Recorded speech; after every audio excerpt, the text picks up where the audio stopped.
All right, welcome back. That was the last break of the day. This is the Terrified Chipmunk channel for the 245 talk. This is a Red Teamer's Guide to Building a Blue Team by Mark. So Mark, take it away. I'm excited to hear this one.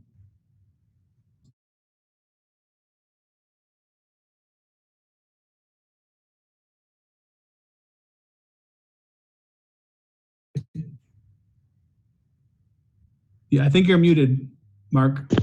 Nope, I was having my internet phase there for just a minute. I think it was just the initial connection. So, okay, cool. Well, my name is Mark Bayley here. I wanted to talk about the Red Teamer's Guide to Building a Blue Team. I'm really excited and enthused and very happy to be here with all of you. And I hope this proves to be a fruitful and helpful discussion. I would like to kind of set the precedent up front that if you're looking for a highly technical talk, this is probably not it. This will cover more the conceptual and the abstracts, some strategy, leadership lessons. It does have some technical aspects to it also, but it's not designed to be a payload or an exploit sort of class. So I probably should start with a little bit of a brief introduction here. My role is an assistant director of infrastructure security for the KU Health System. So we have over 100 locations. We have about 16,000 people and some 60,000 endpoints. My job there is I'm responsible for all the security policy, strategy, initiatives, and I report up to the executive level to help put all these things in place. I'm also an adjunct professor here locally at Bellevue and Liberty University, and then MCCKC, which is a Metropolitan Community College of Kansas City. So prior to being in the role I am now, I was the manager, and before that, I have a background as a lead penetration tester, Linux engineer. I've done some networking and quite a few other roles in the past here. So some of the teams that I manage right now, I have responsibilities for our network security, incident response, security operations, and monitoring vis-a-vis SIEM, stuff like that, vulnerability management, and then our risk management teams. So this is going to focus predominantly on Blue Team. I wanted to kind of leave Blue Team open because everyone has a different interpretation of it. I really define it, thinking about this talk, as mostly towards the security operations and management, event management type talks there. So there are some pieces that are network security, maybe a little bit, and risk management, but predominantly this is aimed at seeking out and finding the red teamers and that sort of thing here. So a high-level summary of what we'll be talking about here. This is just moving from building the ground up, and we'll start with the people there first, because honestly, there's really nowhere else to start, right? So the people are absolutely the foundation. I cannot stress this enough as a leader. If you're either new in leadership, if you're just getting started in leadership, understanding that people is the most important of everything you do. That really needs to lay a good foundation there. So it's really important and helpful to know how people operate, what motivates them, what they're interested in, what the long-term interests are, what the short-term interests are, what bothers them. So I would encourage anyone looking to build a blue team by actually starting to just build a team in general. Get to know people's different strengths and weaknesses. You want to try to find, there's a certain sort of cadence and a certain sort of rhythm that you want to find with all of your the people on your team there. Everybody has something unique that they bring to the table. And one of the key hallmark attributes of a good leader is nothing to do with the technical aspects. It's just putting the right people in the right positions so that they can be helpful, they can be successful long term. So one of the big focuses that I've found works really well for me in the past is to focus on culture and cohesion, kind of build a brand, build a team, get involved and try to take an image of what you want to be. And then once you kind of take that and make that for your team, then you train to the technical aspects. So a lot of teams I've seen have kind of put the technical aspects first. Oh, we need a guy who's an incident response. Okay, so you hire a guy who's been an incident response for 20 years, but he doesn't play well with others.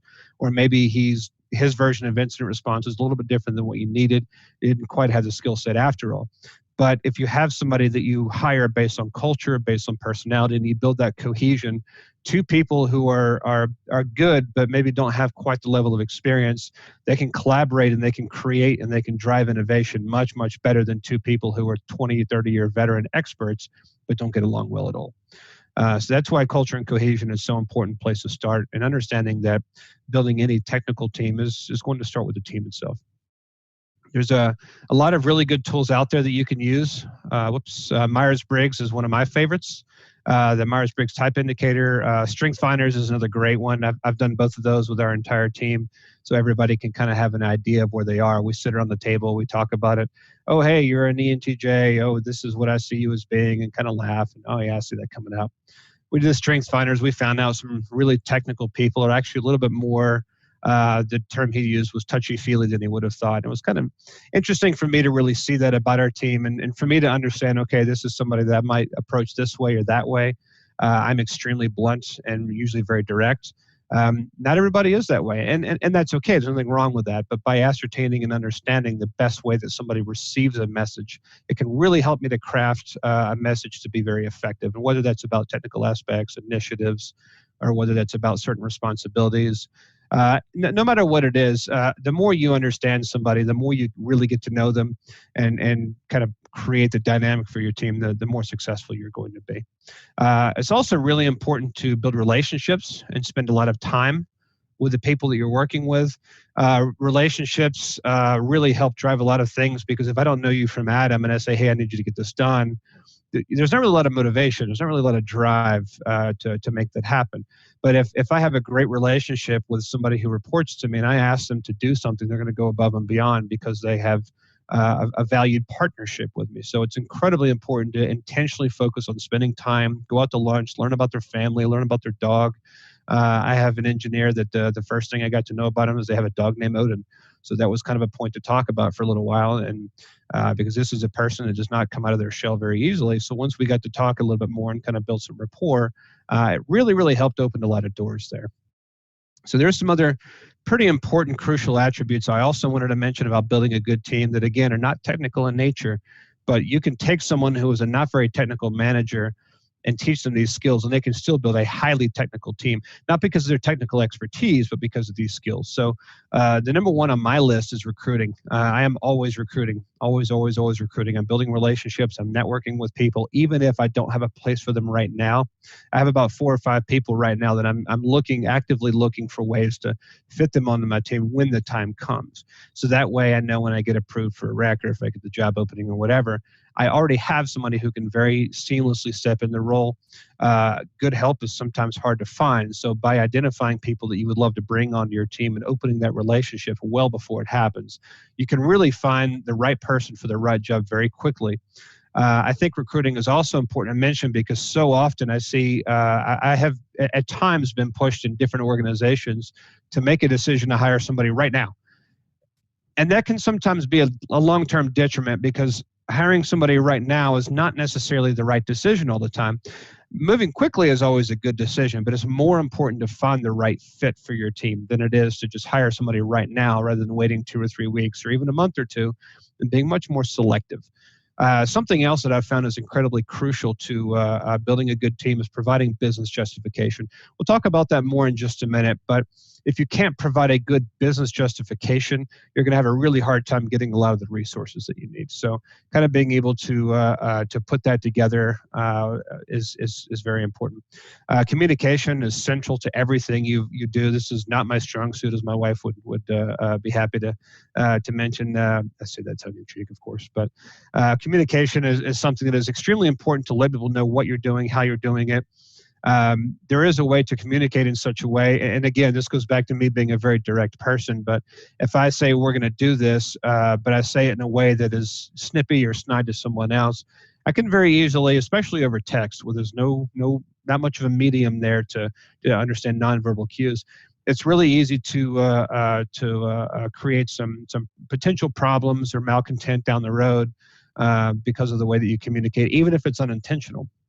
But somebody who's had their feathers ruffled unintentionally are just as irritable as somebody who you very intentionally ruffled their feathers, so to speak. So it's important to have good communication. It's important to understand how to craft a message in such a way, not just to where you're saying what you want to say, but also that you understand the other person will receive it the way that you'd intended.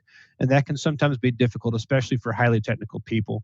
I've seen this a lot, and I've been this in my past, and a lot of times, and I still struggle with it an awful lot. But it is really important to always kind of work on communication, and to kind of move into the next two, diplomacy and empathy. Those will really push into the communication pieces. It's extremely important to always assume the best in somebody. And if you assume the best and you always kind of think from a perspective of, okay, I'm going to trust that what they're saying is true. I'm going to try to be understanding of what they're going through. One of the things that has really helped me build a blue team has nothing to do with my team and everything to do with the other teams. And that is if I have empathy and understanding of how we affect other teams, how when we say security, a lot of places kind of move to a default place of that means no. And it doesn't have to be that way. I prefer the yes, but approach myself. But by having a little bit of empathy and diplomacy and understanding what our teams are going through, how our requirements can sometimes adversely affect their resourcing or their employees' time or whatever, and then a little bit of diplomacy and recrafting a message. Instead of saying, no, you can't do that, how about, yes, I would absolutely love to do this. Those are the kind of things that can really help build teams and help build your team, but also your relationship with other teams. So the next thing I want to talk about a little bit in terms of being kind of a good leader is the iceberg of ignorance. This is something that I've had posted up on my wall for quite some time now. It's really important to me to understand the frontline work. What are the engineers seeing that I'm struggling with? What are the engineers seeing where they just don't have the time and energy to rise it to a higher level to fix the problem? But they all know that it's a problem. And I know when I was an engineer, and I've spent some years as a systems engineer and Linux engineer and some other titles, I know a lot of problems would just never be touched by the org because frankly, it just would take more work than either I had time or I knew that my manager didn't have time. So it's important as a leader to really stay in touch with what your engineers are doing. And no matter how high up you go, and I have still quite a ways to go before I get to the very top, I guess. So maybe I don't want to say it's like I'm in an ivory tower or anything, but no matter how high you go, whether you're a team lead or CISO, you should always stay in touch with kind of the front lines people to know what's going on and keep a good mind of that. So some other attributes, leadership requires understanding how to be an engineer and how to be an executive at the same time. And being able to really quickly translate and shift between those. If I have an engineer on one email and my boss who's the VP on the other, and this happens quite a bit, sometimes I'll have to kind of wind down the nuts and bolts and spin it up and kind of summarize that for how does that affect the overarching business.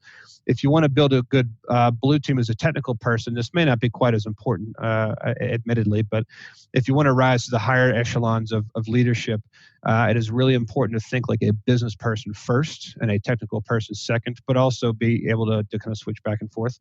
One of the things that I have found to be a very fun and interesting challenge that I almost enjoy at times is being able to advocate for appropriate resources. So one of the things that is really hard to get a lot of times is training. It's an intangible. If we train somebody, we don't know if they're going to stick around. If we get them a bunch of certifications, they're going to be much better opportunities for them out there. And being a nonprofit, we can't always pay top dollar.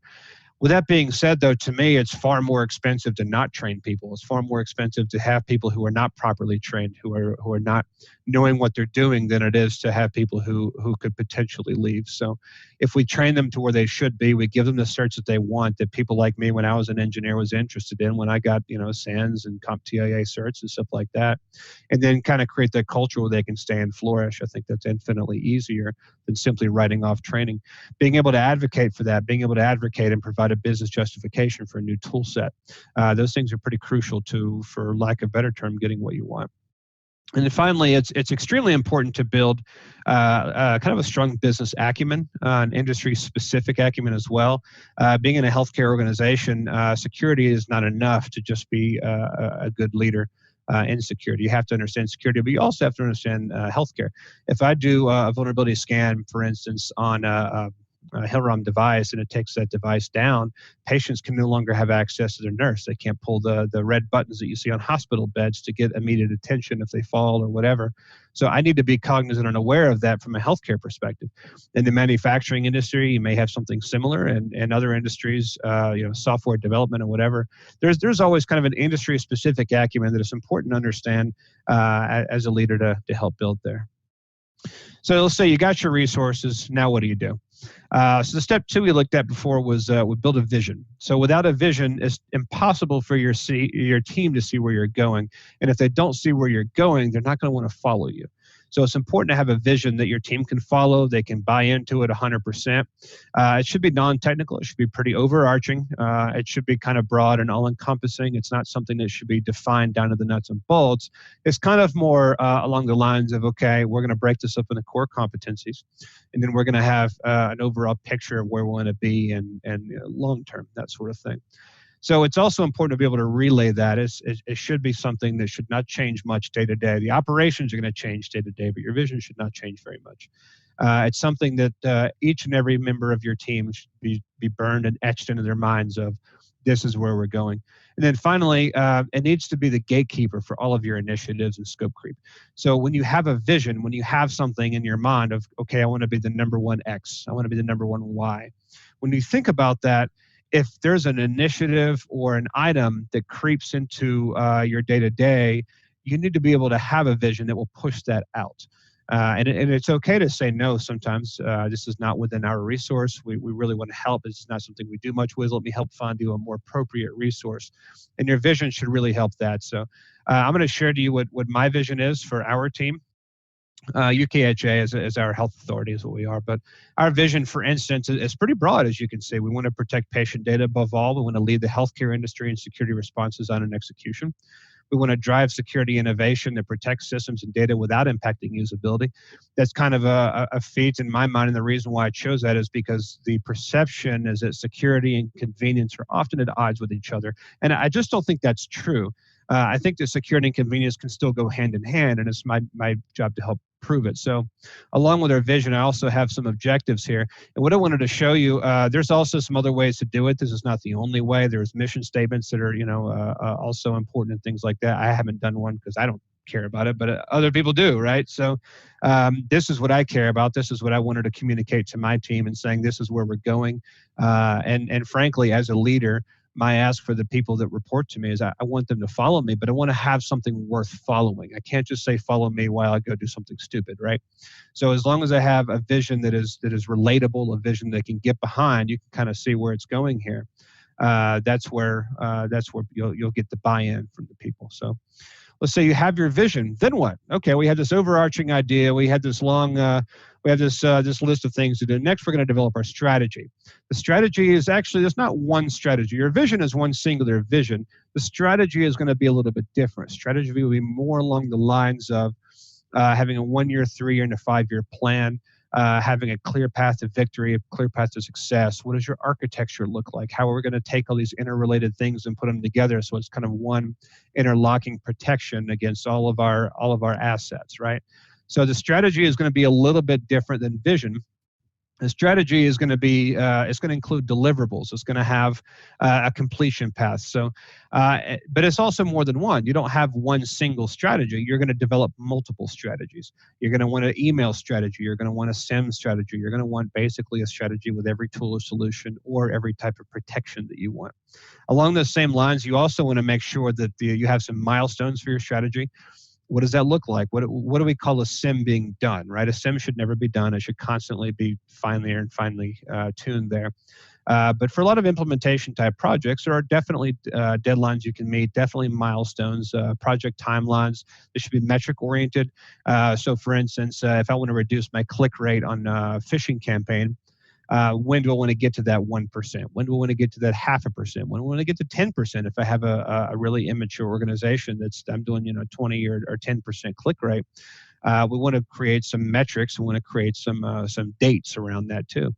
Now, the strategy is going to be a little bit more technical than the vision. The vision should not be very technical at all. It should just tell a broad tale of what you want to do and what you want things to look like, a broad but clear tale.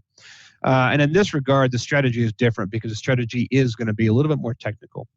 So the strategy after that, now we're going to build the processes to achieve the strategy. If our processes are, we want to implement a privileged access manager tool, and we want to have this privileged access manager do X, Y, Z, the process is going to be kind of what helps to build that, what drives that behind the strategy. So processes should be abstract in terms of like having a Visio flow chart or something along those lines, but they should be conceptually paired to keystrokes. So if I have a process to onboard a new user under IAM, I don't need to type out the individual AD PowerShell, the PowerShell commands, or going into Active Directory users and computers to right-click, add user, whatever. We don't have to go that deep, but we do need to go into this person's responsible for creating this thing. So it should drill down quite a bit more. So it's almost like you have your different layered approaches where your vision's kind of all encompassing at the top, your strategy is the next layer. The process is what's going to drive that, and that's kind of the next step down. So one of the things that I've found with processes is one of the most dangerous words and phrases in business I've heard is this is the way we've always done things. To me, there's no reason to use that as an excuse.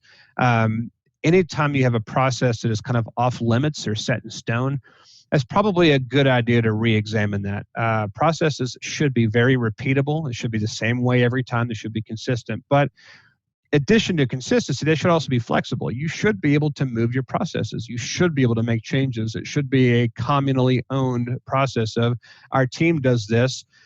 We all do it the same way. If I have five firewall engineers, they should all five be moving this through the same change process. Now, this change process can change based on what we find to be the best way of doing that. But and nonetheless, we should all be on the same set standard of whatever that process has been built to. The other thing is processes should be changed to match reality. So I'm sure all of you have seen in organizations where you have one way of doing things and then one way where they're supposed to be done. And I think in those instances, it's more important. Let's just make the process match whatever it is that we're actually doing. And that's just so much easier that way. Well, the policy says this, the process says this. Well, it may be, but it's okay. We can change those things, right? Processes should be changed frequently. They should be living, breathing documents. They should not be slabs of concrete. So policies are also equally important to building a blue team. They're really important to have to kind of fall back on and to say, well, we really need you to do this because of this. But I'm not here to talk too much about that. So we'll kind of just skip that. And that there's a different conversation and probably far better resources than me to go to for policy questions. I'd be happy to answer them after we're done here if you'd like. I have done my fair share of those as well, but I'm just going to skip over them. So here, I'll pause there for just a second.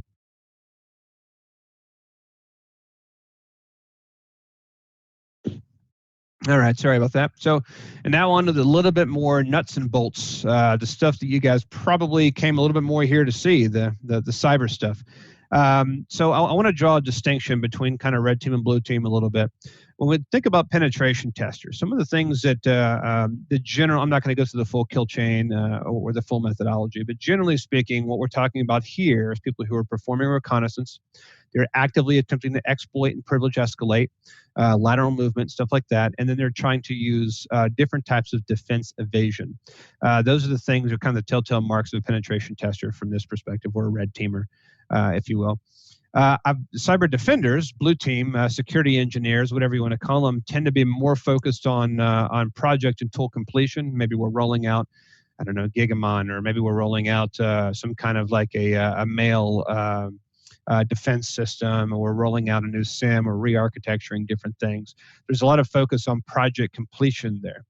But there's also detecting anomalies, usually within tools, and intrusion prevention and detection. We're trying to specifically identify intrusion attempts, or maybe we had so many logged out logins that are trying to hammer away for a brute force attempt or password spray or something along those lines. So it's very fair to say both sides use tools, but they use the tools very, very differently. A pen tester uses tools to throw things against the wall and kind of do a very targeted approach of an attack, where a lot of times on defense, they're not using the tools to go out and seek out more like threat hunting type stuff. It's more kind of a mindset of, let's build this tool and the tool will do it for us. A pen tester, on the other hand, does not have that approach. A penetration tester, a red teamer, does not have the approach of, I'm going to build a tool and the tool does it for me. They have more of an approach of, I'm going to do things with tools, whereas the pen tester, the red teamer, is the action that's being completed, and the tool is actually used as a tool. And cyber defenders, the reason why that's different, we'll talk about that a little bit more in just a minute here. So from my time as penetration testing, I'll never profess to be the best pen tester in the world, not by a long shot, but I have enough experience to share a little bit with you here. So some of the things that I looked for, missing patches was obviously the first and easy one. You're missing Eternal Blue, no problem. It's a really easy 5 commands to pwn a machine with the wrong missing patches. We can default passwords. I would say probably the number one ways to get in is weak and default passwords, especially default passwords. It's so easy to Google. Google whatever the system name is. There's a PDF somewhere out there with kind of the default passwords there. So also there's a lot of unauthorized administrator accounts, bad credential management. People are not cleaning up support accounts or service accounts or whatever. But also if you've ever used tools like Bloodhound, it's really, really easy to do that privilege escalation to domain admin just by using unauthorized administrator accounts. And I've seen this a lot where sysadmins or people that want to install software they're not really supposed to. So they kind of skate around the system and they install their own unauthorized admin. And lo and behold, that's the same thing that and I've seen other pen testers too, will use that to privilege escalate to domain admin or to local admin and then on to domain admin, somewhere along those lines. So that's another thing that I see a lot of and have used in the past. Old service accounts, they really are the worst. Stuff going back to 2012, 2015 is really common in almost every organization. They're really, really hard to wrap their arms around because as over the course of so many years, you have turnover, you have people who leave, and the password is often forgotten. And when people leave the organization, they take that tribal knowledge with them. So the problem is when they take the tribal knowledge with them, nobody knows what happens if we reset the password. What happens if we change the password? What happens if we shut the service account down? And sometimes the only way to do that is to reset the password and see who screams, shut the service account off and see who yells. And the problem is that as a blue teamer, by definition, you're breaking something when these are happening. And that's always a good way to make sure that you get yelled at. So nobody wants to do that. Nobody wants to be the one to kind of go out and team up against them. And it can take a Herculean effort to clean up old service account passwords and support accounts and stuff like that. But that's precisely why there's such easy targets for red teamers. If I see a service account that says SVC FTP, I know that's an FTP user, which means there's FTP somewhere on this network. It's just going to be a matter of time before I can start digging around enough to find it. Also, service accounts, not so much anymore, but they used to be notoriously weak because they were often shared passwords among multiple people. And those really have not been, historically anyway, from the organizations that I've been a part of over the last 10 or so years, they've traditionally not been very strong passwords, especially when compared to a regular user account. Unused portals, debugging. Tomcat is when I've seen a lot with this. There's a lot of portals that you can use for debugging for Java or whatever. And these are kind of left out there sometimes post-development, never really cleaned up afterwards. Those are also sometimes an easy way to get a good admin account and throw a reverse shell or something along those lines. So one thing that I have noticed in multiple organizations, and we have a lot of these together, when you have them that are all unaddressed, it's very indicative of kind of having that short-term, what I call the windshield mentality. And that is what's right in front of you is what gets solved. There's not much of a long-term strategy. So this goes back to our talk about the vision and the strategy and execution, because this is when it's usually a good time to look at some of the systemic causes and the processes to create these sorts of things and update them accordingly. First thing you do is you have to stop the bleeding, right? So then you have to kind of develop the focus and try to follow through, create a strategy to clean them up. You can often bundle them together. You can take 2 or 3 together. You can take a weak password initiative and you can roll that up into a service account, an old password initiative too, or blank passwords or whatever, and kind of make that one big focal point. One of the other things that's really important to understand is that this often will require more resources, more personnel than you have to go clean them up. These are often created because people are just trying to get stuff done. As an engineer, I know there's probably, not proud to admit it, but there were times where I was more concerned with delivering on a project deadline than I was thinking about security, because I really had, this was before I got into security and really understood the importance. So I think there's certainly a user awareness part that would be really helpful there. But it's also important to understand that those are indicative of broken processes. They're indicative of immature environments. And these are kind of just general hygiene type things. So missing patches, passwords, service accounts, they're very, very common. Almost every org has them. So by kind of identifying and addressing them, it's going to require additional resources, but it's going to shrink your attack vector pretty considerably. And then finally, in regards to these, we want to be aware of silver bullet solutions. I've worked with a lot of vendors, and I love working with vendors. I'm not putting them down, but a lot of them will claim to do things that that's true. They probably can do all of these things if we buy a solution and we implement it correctly. But there's two things wrong with that. Number one, that is based on the assumption that we buy them and we implement correctly. And a lot of these problems are because we're not implementing things correctly. We're not configuring the way that we're supposed to. The other thing is that while they absolutely work, you want to make sure that you don't already have something that could help with that. So and I'll kind of use that as the next segue here, that one of the most important things that a blue team can do if they really want to make some big gains is cut their tool suite in about half. And that's not because, again, I love working with vendors. I love tool sets. I've seen a lot of crazy innovations that I think is just wonderful. And it's not meant to be like I'm an anti-tool person. Of course not. I think it's really important to have tools, but it's important to have the right tools. It's important to have tools that are going to make sense for your environment. What I've seen, and I've noticed with a lot of organizations, is that a lot of them have really expensive tools, and it's not uncommon to have a six-figure renewal or something along those lines, but they're not fully built out. They're not really fully developed. They're poorly configured.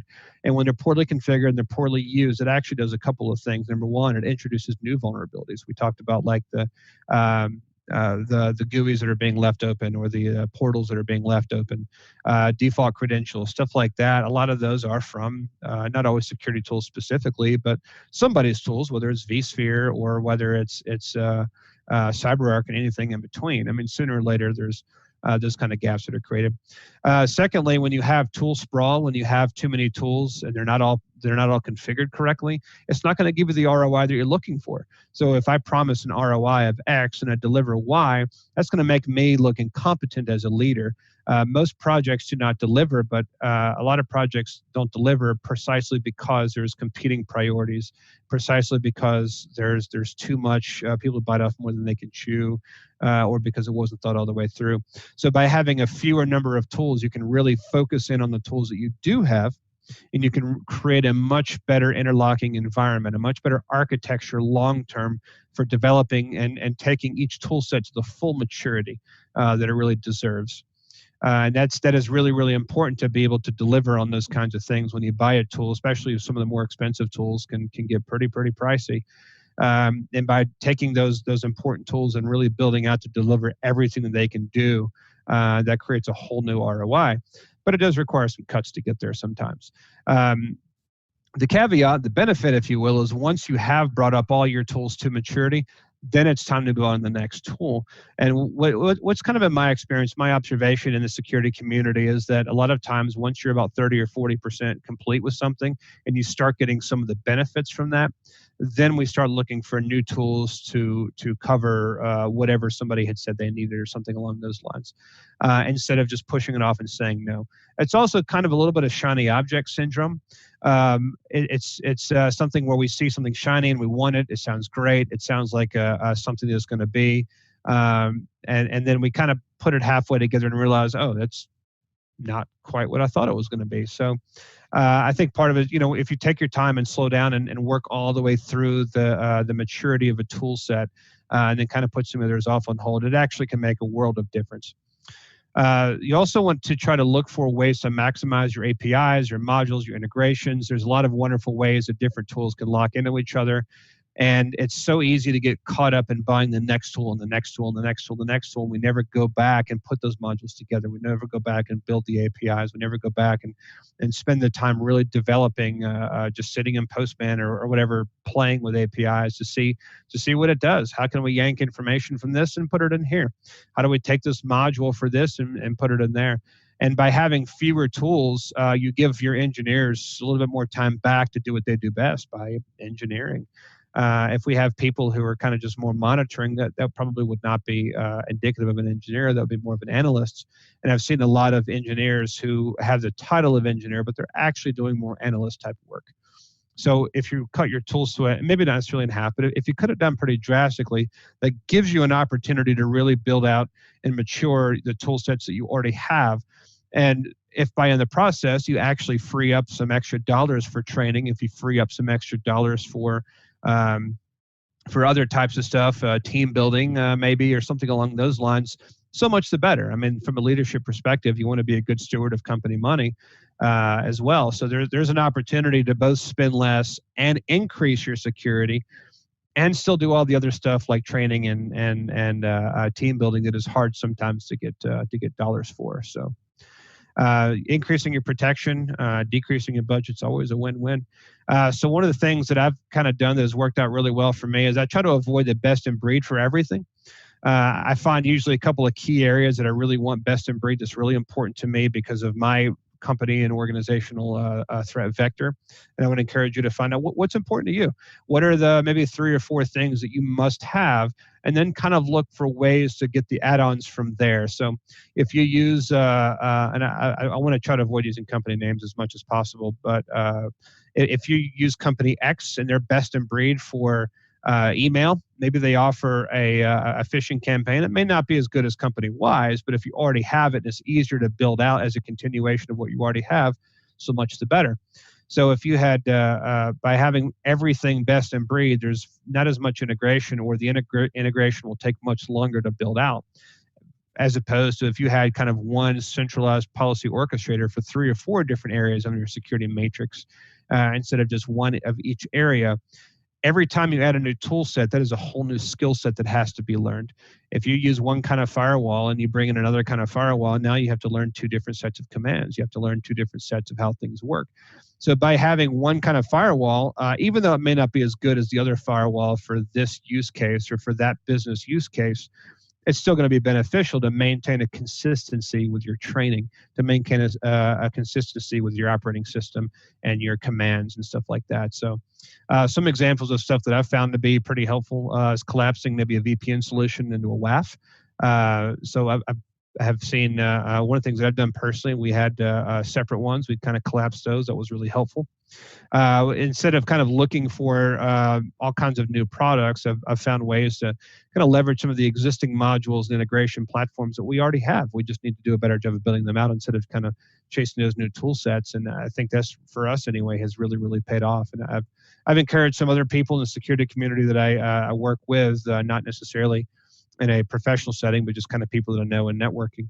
I think that a lot of others are having a lot of success with this sort of mentality of let's make do with what we already have, instead of going off to buy a new product for something that we could just as easily fix now. And I really want to kind of pause there and hammer this point home if I haven't already beaten a dead horse. It is better to have a mediocre solution that is fully deployed rather than having a best in breed solution that is poorly deployed, or maybe deployed to some mediocre level. So there's a lot of opportunities there with most organizations that I've seen. I've only come across one organization that really just did not have this problem, and they were it was a nonprofit agency that has just near 0 tool sets at all. So they didn't have tool sprawl because they didn't have tools. So every other organization I've seen at least has some opportunity there for both cost savings and an increased defense. So the next thing I would kind of want to move on from there to talk a little bit about security architecture.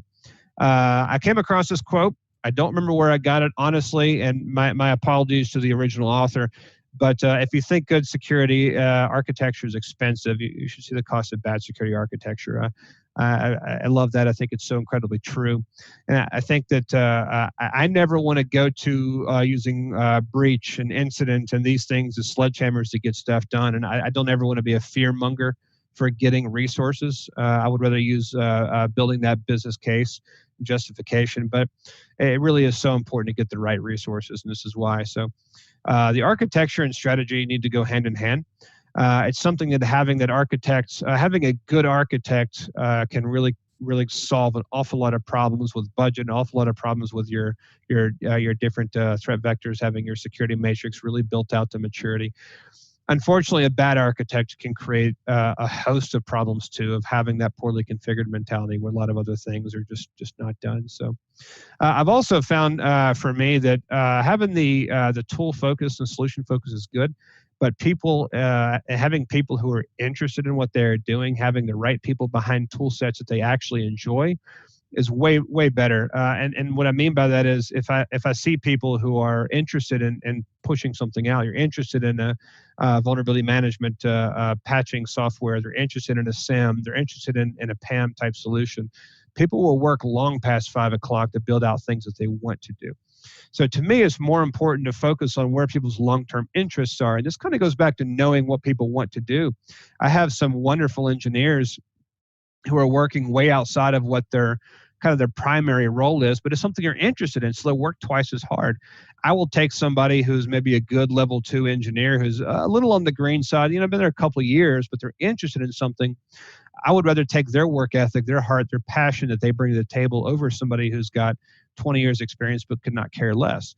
Now, obviously, the best of both worlds is I have a couple of people on my team that are 20-year veterans, 25-year veterans, and they're working in things they're passionate about. And it's wonderful to have that, but those are unicorns. So if you find one, hang on to them, do everything you can to keep them happy. They're hard to come by.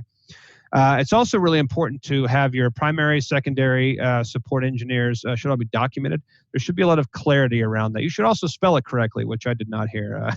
Sorry about that. It's been a hectic couple of weeks at the hospital there. But you want to have that documented. You want to have who it is, kind of who's taking charge of those roles. It's important to have a lot of clarity and structure surrounding who's moving forward, which solutions, which architecture, et cetera. So having a good architect can kind of bring a capstone to all of your different solutions to move forward and go out and configure them correctly. So I want to talk about what I see as kind of the big four, some of the biggest four purchases that you would want to make for your team. So a SIEM for a blue teamer, of course, is going to be your number one. Tuning your SIEM is going to be your first priority of your number one. So some of the things you might want to look for, you might want to look for like geolocation blocking, numerous failed logins. If I log into Kansas City and then I log into New York 3 minutes later, could be using a VPN. Okay, that's possible. If I log into Kansas City, then I log in Alaska 3 minutes later. Probably not going to be the case. I'm sure Alaska has VPN servers up there, but you want to kind of look for that geo type blocking. You want to look for whenever there's a host of logins, there's 9 failed attempts and then not a 10th. And then 5 minutes goes by, and then there's 9 more failed attempts, not a 10th, something like that. So I don't want to go into too much depth about SIEM tuning because that could easily take an hour. But a SIEM is probably your if not your biggest, one of your biggest purchases, and it's worth sinking a pretty good share of your budget into as a blue teamer, as a security defense organization. You also want to make sure that you have really strong integration with your EDR, which I'll go into, your endpoint detection. And I'll go into that in a little bit more detail in just a minute. One of the things that I've seen is, with SIEM is a lot of over-engineering, where there's this one thing happened here, so we created a rule for it. Well, and this other thing happened here, so we created a rule for that too. And before you know it, you have 300 rules, and you've forgotten why 200 out of the 300 even exist. So one of the things that's really, really important, I would even say most important, is to start very small. Start with only the most important logs. You don't want to log every single computer on your network. It will be more events and flows than you can really handle. So start small, start with only the most critical sources and monitor those and build out a good 20 or 30 rule sets and just slowly expand from there. The other thing is who's watching your SIEM. If you have a SIEM and it's doing things and you've gotten to a point to where people are ignoring your emails and alerts, that's indicative of a problem. That means that you've either over-engineered something or you don't have a good incident response type plan. You don't have a good monitoring type plan. So it's important to know that all of your alerts are actually actionable. You can do something with them. They're important to use, something along those lines. Email, most breaches still start with phishing. That's not going to go anywhere anytime soon. And the important thing about email is assume users will click. A lot of people that I've come across, especially that are kind of newer in security industry, they get kind of frustrated. Well, why don't they just know not to click? Well, it's not going to work that way, and it never will. You're going to have people who click on phishing emails. You're going to have people who really just don't check twice before they click on it. So it's better to have some kind of a safety net. It's better to have some kind of something like that does like DNS query screens, where it says, wait a minute, you're querying a DNS, you're trying to resolve to something that has a pretty fishy looking or a brand new domain that's only been out for a day or two. I think I'm going to kind of stop and check there and make sure that you clicked on something you're supposed to. It's also important to report to SIEM to kind of build some of your security intelligence there. Your network access control, a good network access control, and this is usually more for medium or larger environments, but a good network access control, it's just so much more than networking. I call our NAC Sauron from Lord of the Rings, because it's kind of like that all-seeing eye. It sees everything we do, and that to me is, I think, the actual access control part where you plug into an Ethernet and it stops things. That's like 10 or 20% of what it can do. So the NAC is another one that's going to be a pretty big and important purchase there. And for us, we kind of use the NAC as the enforcer, and I think that's usually a really good way to do it. SIEM is more for monitoring. It's not usually for taking action. If you wanted to do a SOAR on the back end, you could create policies that do things or take actions, but usually a SIEM is for monitoring, and the NAC is for taking action. That's usually a better model because that's what they're designed to do more than anything. So there's usually a lot of modules integrations into your NAC and into your SIEM together. Everything else usually kind of revolves around those two. But I wanted to mention email because it's important. And I also want to mention the EDR, your endpoint detection and sometimes response, or sometimes it's called NGAV, Next Gen AV. They're all kind of clustered together, and somebody out there is probably saying, yeah, but they really shouldn't be. That's fine. You get the idea where I'm going with this. The endpoint detection is incredibly important. So this is the kind of thing that'll catch your credential dumping, it'll create your malware. Anytime there's lateral movement, you can see that a lot faster into an EDR than you can a SIEM. And having an EDR is if I had to pick probably one thing or two things in a small environment, EDR and email would be the first two that I would choose to secure right behind firewalls. So also, I didn't want to get too much into firewalls, but perimeter security is also important. They deserve an honorable mention, but they're just a little outside the scope of this conversation because this is not really focused on network security. It's more focused on kind of the blue team, the defense type security. So these, in my opinion, these four are the four that really should be kind of thought through first. Not necessarily in that order.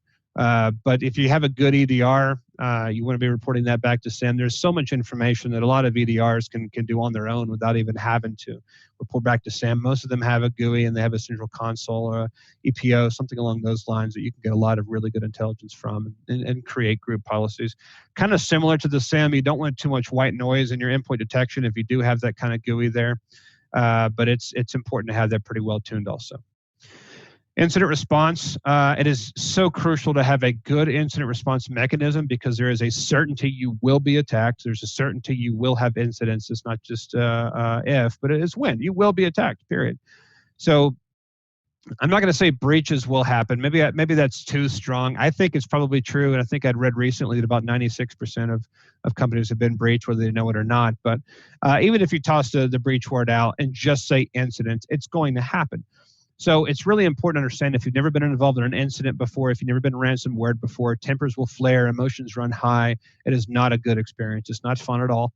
It is a very frustrating experience when somebody else is attacking you, especially if you're in an organization where you're in a healthcare or similar organization, or if you're in kind of like I know of another nonprofit that works with a completely different industry.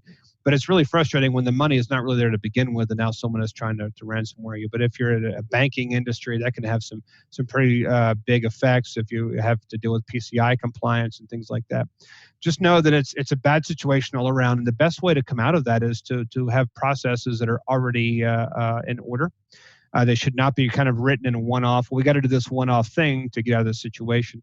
Well, in some cases, you may have to do a one-off sort of scenario, but if you have too many one-offs, that is indicative of an immature process. It's probably time to go back and rethink the strategy. Now, when you've just gotten that nasty ransomware pop-up, is not the time to revisit policy and processes. It's more important to do it far before that. So you want to drill early, you want to drill often, you want to have at least a good couple of playbooks of a half dozen or so that you know are actually realistic possible type scenarios of an email phish one of your accounts was compromised, if you have somebody who downloads malware in browser or whatever, and you want to make sure that you actually walk through those long before you're ever breached. So before we get to questions here, I had a couple of final thoughts that I wanted to leave with you. Things are always going to come up, so you want to leave a good cushion in your schedule. If you have a good full 40 hours of meetings, which is really easy to do, you want to make sure that you kind of push back on some of those meetings and make sure they're necessary so that you can have time to react and not work until 10 o'clock at night. Every team is understaffed, not just security teams, but network teams are understaffed, server teams are understaffed, everybody is. Advocate for more people, create those business justifications, but there's also something to be said for a good leader who can kind of roll with what you have and don't blame your shortcomings on having not enough people or, well, if I just had more people, I could then. Well, prioritize, right? I mean, that's where kind of having a skill set of being resourceful with what you have is very, very important. Drill early, drill often, drill. You want to make sure that everybody knows what to do so that it's not even a second thought. I'm an ex-Army guy, did 2 tours in Iraq. We did drills so many often, did so much close quarters combat that I literally dreamed about close quarters combat for a little while there. And we knew exactly what we were doing because we spent so much time drilling. So, and then finally, I think the last and, in my opinion, most important thing to remember, if you forget everything else about this, remember that people and processes are far more important than tool sets. Tool sets are important. Software is so incredibly important. I'm not saying that it's not, but relationships with people and developing people and processes is really going to save the day. So at that point, I want to go ahead and stop here. I went over a couple minutes longer than I intended to, but we still have, I think, a couple of minutes for kind of some questions there, if you guys have any. Yeah, Mark, that was great. I will tell you that there was a very lively discussion in the Discord channel. So that was fantastic. Really got people thinking, and we do have quite a few questions here. So I'm going to actually try to combine a couple of them because some were similar, and then we'll also just ask a couple others here. Sure. Who am I was asking about if you have tips for working with difficult people, and specifically said, people like me, or kind of along the same lines, when you interview somebody and they put on their best face, how can you tell in the process if they may be a hidden problem child? Yeah, so people in interviews, and this is why it's so important, recruiting is so important to me. I rarely hire somebody through 1 or 2 interviews, but when I do interview people I've never met before, I can usually tell in a couple minutes if they're BSing me or not. I think it's important to have a network of people that I can call upon and say, hey, I just got a job opening, you interested? And they're going to say yes. So I kind of would start there. Seeing through the facade of people putting on a good recruiting or interviewing face. There's a couple ways I'll go about that. Number one, I have a really good meter for telling me when people are good interviewers, but maybe not good workers. I would not say I'm 100% so far, but I usually also do a couple of other people that I know are really hard to interview with. And I have no problem being kind of tough in interviews. I'm known for being a little bit of a ball buster in interviews. And when people say, I had different people say, oh, I have this experience. Oh, I have that. I'll push them on it to make sure that they're not BSing me on that. So in terms of dealing with difficult people, I do have some specific questions that I ask about soft skills. I ask them about emotional intelligence. I ask them about their EQ. And those, I don't spend too much time on it. I can usually tell pretty quickly if someone has that kind of EQ or not. Some of that, in my opinion, being able to tell if somebody else is BSing, first comes from knowing and having those skills yourself. If you know what that skill is supposed to look like, you can know if somebody else is trying to fake it. Dealing with difficult people, I think everybody in IT on some level is probably difficult to deal with at times, myself included. I know that I have been pretty stubborn and bullheaded on more than one occasion. I try not to be now, but the older you get, the more you kind of work through some of that.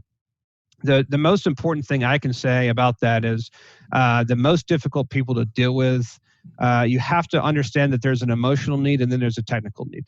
Often this comes from a place of people who want to be right because their self-worth is on the line, their pride is on the line, their ego is on the line. And when you kind of learn to assuage that and kind of take that off the line and kind of put that on edge, I take them away from being on edge from that, and kind of giving them a little bit of power, giving them a little bit of I don't want to say placating because I've never placated anyone. I'm a very straight shooter, but I also reach out to people and say, hey, listen, I know that there's this thing going on. You're a fantastic engineer. You've done a lot of great things here, but I do feel like there's an opportunity in this one thing here for us to work together better.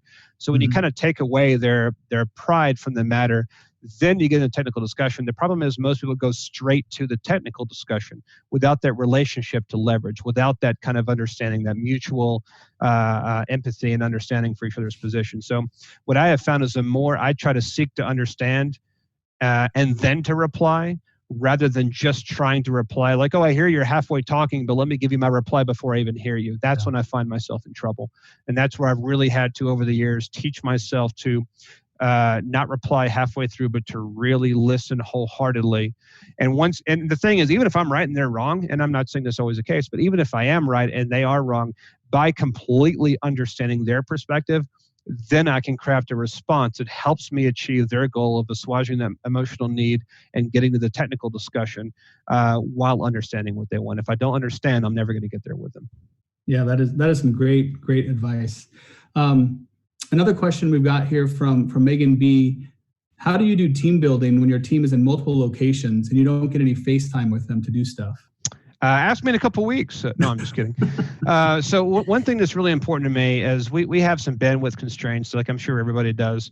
It's still important to me that at least once a week I get on a video chat with everybody, and just I want to see their smiling face. I don't care if they're wearing I usually wear a suit and tie. Today I'm not. I'm just kind of wearing a pullover. So I toss out a lot of that kind of more casual environment. I'm still kind of working on some ideas myself. We're doing a virtual happy hour today at 5, so I have a pretty good bourbon that I'm going to crack open, and we're all going to get in front of a webcam and chat for a bit. We're going to be doing playing some online games, I think in 2 Fridays. We used to do board game Fridays about once a month or every other month, where we just take a couple hours on a Friday afternoon and play board games. We're going to try to transition that towards an online type approach to play Risk or something online or whatever. So I don't know that I have all the best ideas for that, but those are a couple that I've tried and I really like so far. Yeah, I think those are great ideas. ASDF asks, what training would you want to make sure your blue teamers received? So for me, the 2 that I have recently made for us was a pretty big commitment. Everybody on my blue team is getting a GCIH, and then most of my blue team is doing the GCFA. I have heard a lot other people doing different things. I also am encouraging everybody as a condition of employment has to have a Sec Plus from CompTIA. If you want to be a level 2, you need to have the CYSA and the CASP as well. Not the CISSP, the CASP, the CompTIA one. Those are the ones that we're willing to pay for. Generally speaking, we pay for SANS.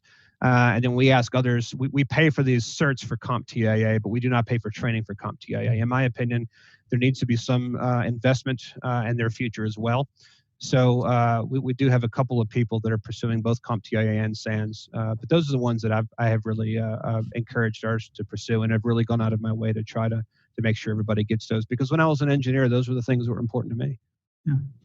All right. Well, thanks. There are more questions. Unfortunately, we don't have time, so we have to get to the next speaker. But if you'd be willing, if you have time, if you can jump into the Terrified Chipmunk Hallway Discord channel, and yeah, absolutely. People can jump in and ask you questions and interact with you. Like I said, it's very lively. I think it was very well received. So thank you for that wonderful talk. We appreciate you being a part of KernelCon.